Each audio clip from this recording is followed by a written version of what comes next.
Tamil news நேயர்களுக்கு அன்பு வணக்கம். இன்றைய சிறப்பு நேர்காணலில் நம்மோடு இணைந்திருக்கும் சிறப்பு விருந்தினர் அரசியல் விமர்சகர் மரியாதைக்குரிய தாமஸ் பிராங்கோ சார். சார் வணக்கம். வணக்கம்.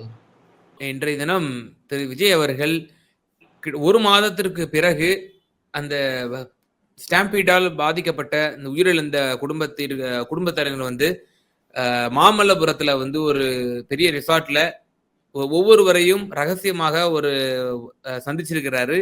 எந்த ஒரு மீடியா கவரேஜுமே இல்ல. இப்படிப்பட்ட ஒரு சந்திப்பு வந்து நடந்திருக்கு.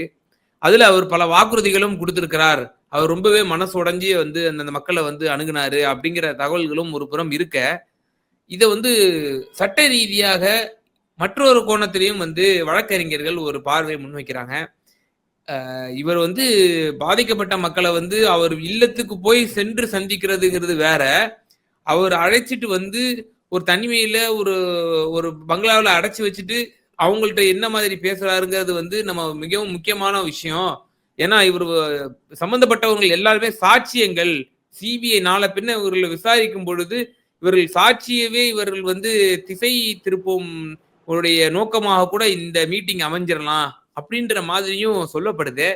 இத நீங்க எப்படி பாக்குறீங்க சார்? அதாவது வழக்கறிஞர்கள் சொல்றதுல நியாயமா கருத்து இருக்கு. நீங்க அந்த இறந்து போனவர்கள் 41 பேர்ல 36 37 குடும்பத்துல இருந்து ஆட்கள் வர்றாங்கன்னு சொல்லி பத்திரிகைகள் சொல்லிச்சது. அவங்களுக்கு அந்த ரிசார்ட்ல மாமல்லபுரத்துல தனித்தனியா ரூம் கொடுத்துருக்காங்கன்னு சொல்லப்பட்டது. எல்லாரையும் சேர்த்து வச்சு பேசல. இப்ப தனி பேசும்போது அவங்கள்ட்ட கருத்தும் கேட்கணும். முக்கியமானது என்னன்னு சொன்னாக்கி இதுல பலரும் இந்த வழக்குல சாட்சிகளாக வர்றதுக்கு வாய்ப்பு இருக்கு. சிபிஐ விசாரணை ஆரம்பிச்சிருக்காங்க. விசாரணையில நிச்சயமா இதுல பாதிக்கப்பட்டவர்கள் சாட்சிகளாக, இப்ப அந்த சாட்சிகளாக வரக்கூடியவங்களுக்கு நீங்க ஏற்கனவே ஒரு 20 லட்சம் ரூபாய் ஒவ்வொருத்தருக்கும் கொடுத்தாச்சு. உங்களுடைய அக்கௌண்ட்லயே போட்டதாகவும் வீட்டுல போய் சொன்னாங்கன்னு எல்லாம் பத்திரிகையில வந்தது. இப்ப அடுத்தால நீங்க வந்து இதெல்லாம் மன்னிச்சுக்கிடுங்க, இந்த மாதிரி நடந்துருச்சு. ஆனா நீங்க வந்து இந்த இழப்புக்கு விபத்துக்கு காரணம் விஜய் அல்ல, நாங்க தான் கவனம் குறைவாக இவ்வளவு கூட்டமா போயிருக்க கூடாது அப்படின்னு நீங்க சாட்சி சொல்லுங்கன்னு சொல்றதுக்கு வாய்ப்பு இருக்கு. அப்போ அது சாட்சிகளை திருப்பக்கூடிய வழிமுறை தானே. அது வந்து தவறான அணுகுமுறை. இந்த நேரத்துல இந்த மாதிரி செயல்பாடுகள்ல ஈடுபடாமல் இருந்திருக்கணும் விஜய் அப்படின்றது என்னுடைய கருத்து. அதே போல இன்னொரு விஷயம் என்ன சொல்றாங்கன்னா, இது வந்து அரசுக்கு எதிராக திருப்பி விடக்கூடிய நோக்கங்களாக கூட இருக்கலாம். இவர்கள் வந்து அவ்வாறு வந்து டைரக்ஷன் கொடுக்கப்பட்டிருக்கலாம். ஏனென்றால் தொடர்ந்து இவர்கள் முன்வைத்தது வந்து திரு செந்தில் பாலாஜி அவர்கள் மீதுதான் வந்து அவதூறுகளை வந்து பரப்பிக் கொண்டிருந்தார்கள்.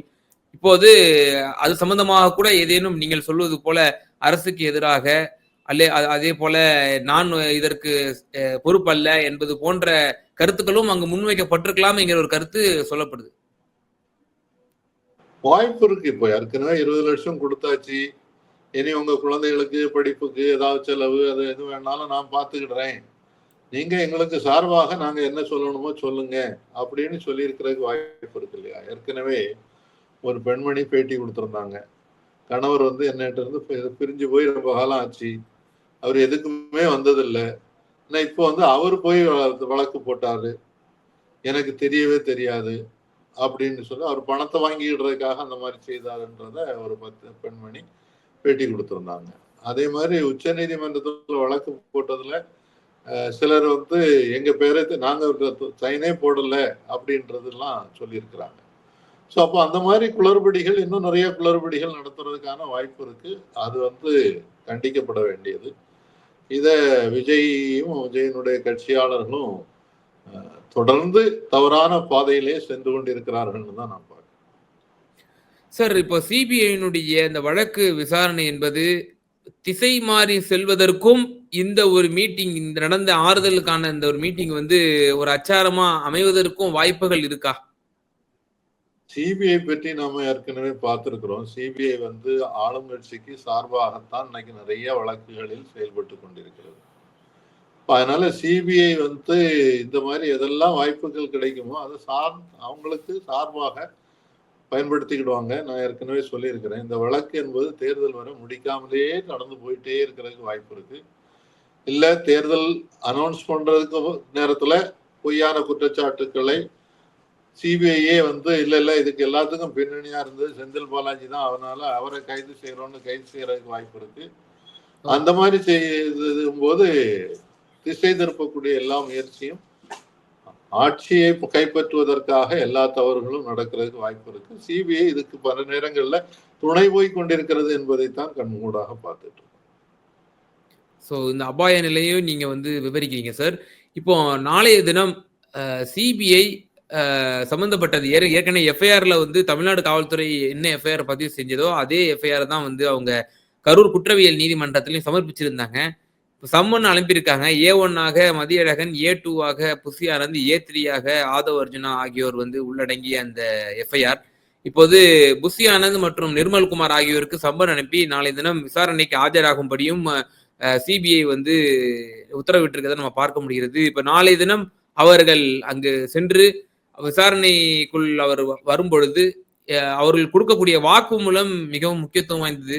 அந்த வாக்குமூலத்தில் விஜய்க்கு ஏதேனும் தாக்கம் ஏற்படுத்துவதற்கு வாய்ப்புகள் இருக்கா சார்? அவங்க விஜய்க்கு ஆதரவா தான் பேச போறாங்க. நாளை போவாங்களான்றதுக்கு உத்தரவாதம் கிடையாது. அவங்க இதை எவ்வளவு தள்ளி போட முடியுமோ அவ்வளவு தூரம் தள்ளி போடுவதற்கு பார்ப்பாங்க. சிபிஐலையும் கூட நீங்க சமன் வந்தாலும் நீங்க டைம் கேட்கலாம். எனக்கு உடம்பு சரியில்லை, இல்லை நான் வெளியூர்ல இருக்கிறேன், அதனால இன்னொரு நாள் வரேன், அடுத்து ஒரு வாய்ப்பு கொடுங்க, இப்படின்னு எல்லாம் தள்ளி போயிட்டே இருக்கிறதுக்கான வாய்ப்பு இருக்குது. அவங்க கொடுக்கக்கூடிய வாக்கு மூலம் ஏற்கனவே அவங்க வெளியில சொல்லிட்டு இருக்கிறத தான் சொல்லுவாங்க. இது எல்லாத்துக்கும் நாங்க பொறுப்பு இல்லை, காவல்துறை தான் பொறுப்பு, தமிழ்நாடு அரசாங்கத்தின் தான் பொறுப்புன்றதெல்லாம் சொல்லுவாங்க. சிபிஐ அதெல்லாம் எப்படி எடுத்துக்கிட போகுது என்னதுன்றது பொறுத்திருந்து தான் பார்க்கணும். இப்ப நம்ம யூகத்துல முடிவுகளுக்கு வர முடியாது சார். அதே போல நீங்க தொடர்ந்து சொல்லிட்டு வரீங்க, இது சிபிஐ முழுக்க ஆளும் அரசுக்கு தான் ஃபேவரபிளா இருக்கும், அதுக்கு தகுந்தவாறு தான் கடந்த காலத்திலும் சரி, காங்கிரஸ் ஆட்சியிலும் சரி, பாஜக ஆட்சியிலும் சரி நடந்திருக்கு அப்படின்னு சொல்லி, இப்போ மூவிங் ஃபார்வர்டு இது என்ன கருவியாக பயன்படுத்தப்படும்? விஜயை அவர்கள் கூட்டணிக்கு அழைப்பார்கள், இதை இந்த சிபிஐ ஒரு கருவியாக வைத்து அப்படின்ற ஒரு விஷயம் சொல்லப்படுது. இப்போ இதுல கூட்டணி கணக்கோட தான் நம்ம இந்த சிபிஐ விசாரணையை நம்ம பார்க்க வேண்டியது இருக்கா? அதாவது அவர் கூட்டணியில சேர்ந்தாலும் சரி, வெளியில தனியா கண்டெஸ்ட் பண்ணாலும் சரி, அது பாஜகவுக்கு ஆதரவாகத்தான் அவர் செயல்பட போறார். சிபிஐ அதற்கான எல்லா வழிமுறைகளையும் செய்யும். சிபிஐ நான் பேசுறதெல்லாம் சும்மா ஊகத்துல சொல்லல.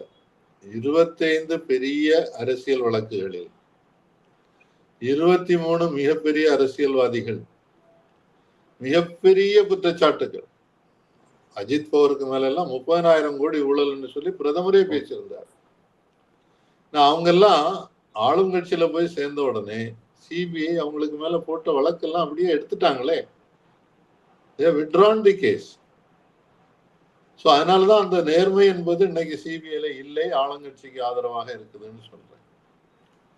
ஸோ இப்போ அவங்க செய்ய போறது நிச்சயமாக ஆளுங்கட்சிக்கு ஆதரவாக எப்படியெல்லாம் அந்த வழக்கை திசை திருப்ப முடியுமோ, நகர்த்த முடியுமோ அதெல்லாம் சிபிஐ செய்யும். அதுக்கு சிபிஐ விஜயையும் பயங்காட்டும், ஆதவ அர்ஜுனாவையும் பயங்காட்டும், எதிர்கட்சியும் பயங்காட்டும். எதிர்கட்சின்னா செந்தில் பாலாஜியும் பயங்காட்டும். இதெல்லாம் நடக்கும் சீக்கிரத்துல. அதெல்லாம் நம்ம கண்கூடாக பார்க்கலாம். தேர்தலுக்கு முன்னால இன்னும் நிறைய கைதுகள் நடக்கும், ரெய்டுகள் நடக்கும். இது பொறுத்திருந்துதான் நம்ம பார்க்கணும். இதுக்கு முன்னாலேயே நடந்திருக்கு. அப்படி எல்லாம் நடக்கிறத பாக்குறதுக்கு தயாரா இருப்போம்னு தான் நினைக்கிறேன். சார், இப்ப விஜய் வெளிப்படையா பிரகடனப்படுத்திருக்காரு, கொள்கை எதிரின்னு இருக்கிறாரு, அரசியல் எதிரி திமுகன்னு சொல்லியிருக்காரு, பாசிச கட்சின்னு இருக்காரு பாஜகவா. இதுக்கு மேல என்ன சார் சொல்லணும்? இப்போ அவரு தன்னுடைய ஸ்டாண்ட்ல தெளிவாக இறுதி வரைக்கும் இருந்தார் அப்படின்னா பிஜேபி அவரை எப்படி அணுகும்? இதெல்லாம் கரூருக்கு முன்னால. இப்ப அதுக்கு பிறகு அவர் பேசுறதே நிறுத்திட்டார் இல்லையா? இல்ல, இந்த கட்சியை முடங்கி போச்சு. ஆமா. ரெண்டாவது, இப்போ அவர் தனியா நின்று ஓட்டு பிரிச்சாலே அது அவங்களுக்கு சாதகமா இருக்கும் இல்லையா? அவர் ஓட்டை பிரிக்கணும்ன்றது ஒரு உள்நோக்கத்தோட தானே அவரை முதல்ல புஷ் பண்ண ஆரம்பிச்சாங்க.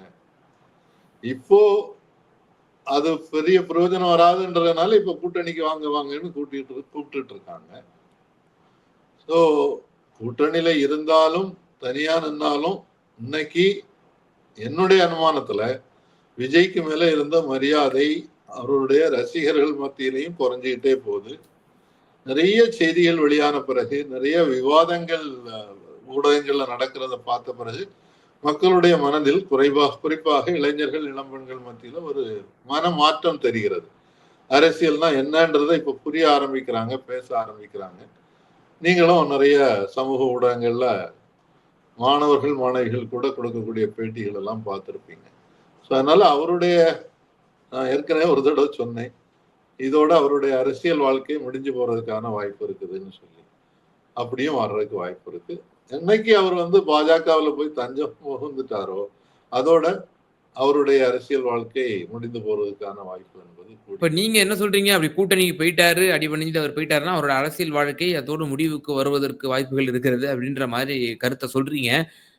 இப்போ இந்த கரூரினுடைய இந்த கூட்ட நெரிசல் சம்பவம்க்கு பிறகு இச்சம்பவம் ஒரு எதிர்க்கட்சி ஓரணியில் ஒன்றிணைவதற்கு ஒரு வாய்ப்பாகவும் அமைந்து விட்டது.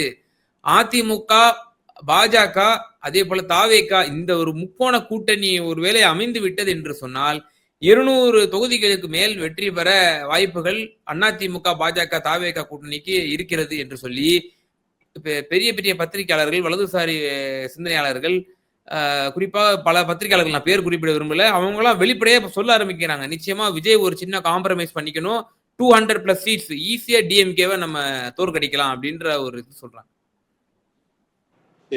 இந்த கணக்கு போடுறாங்க இல்லையா, 1+2+3=6ன்றது 3 கட்சி சேர்ந்த உடனே அப்படியே ஓட்டிங் பேட்டர்ன் இருக்கும்ன்றது யதார்த்தம் இல்லை. கடந்த 5 மாநில தேர்தல்கள்ல கூட்டணி இருக்கும்போது எப்படி ஓட்டிங் பேட்டர்ன் இருந்திருக்குது, கூட்டணி இல்லாத போது ஓட்டிங் பேட்டர்ன் எப்படி இருக்குதுன்னு பார்க்கும்போது மக்கள் ஒரே மாதிரி பார்க்கல. அதிமுகவுக்கு ஆதரவாக ஒரு தடவை ஓட்டு போட்டவங்க அடுத்த தேர்தல்ல மாத்தி போட்டிருக்காங்க. ஸோ இந்த கணக்கு அரித்மெட்டிக்கு சரியா இருக்குமே தவிர தேர்தலுக்கு சரியா இருக்காது.